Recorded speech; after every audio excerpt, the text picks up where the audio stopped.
My name is Sarge, and I did 3 tours in Vietnam, 1966, 67, and 68.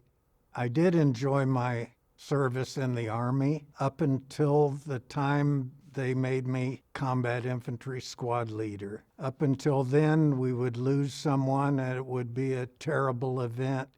But once I was the squad leader, it seemed to be my fault.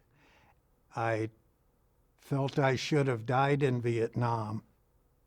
Shortly after I got home, my mother took me to the VA hospital, and she said, "This isn't even the guy we sent to Vietnam."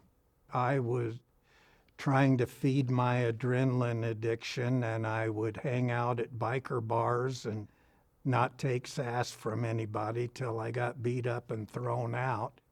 And I met my wife, Leslie, in Perry's bar. We've been together ever since, and 48 years we've been married.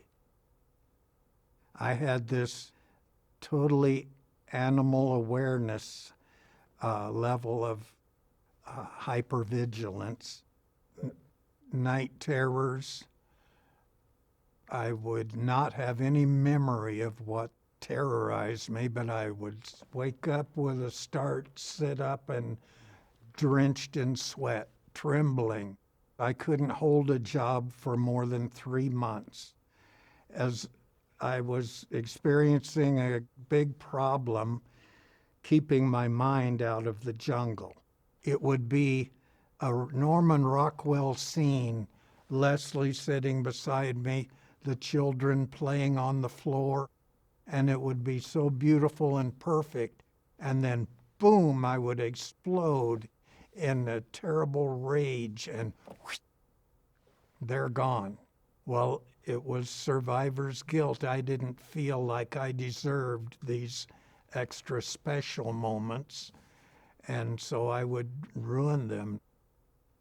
One day, Leslie had this pamphlet, and it had every symptom of PTSD all listed in a row. And by the time I got to the bottom of the list, I was pretty sure I had PTSD because every one of them was me. Eventually, I started writing things down, and I was shocked and dismayed that it all came out rhyming. So I hired this guy to come in my little trailer and teach me the 12-bar blues progression. Then I began turning my poetry into blues songs.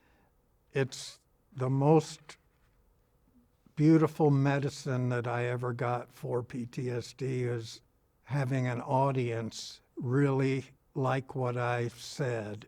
It's just so healing.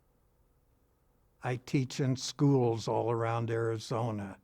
I was able to tell the students things that I hadn't told Leslie, and she learned so much about my PTSD and the cause of it. All I know is it didn't decrease her love for me, and that was my biggest fear.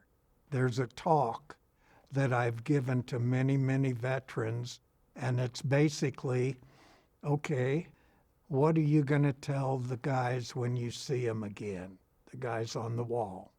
Here you are making your life and your family's life miserable every day.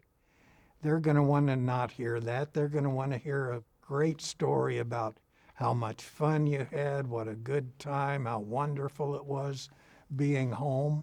What are you going to tell the guys on the wall?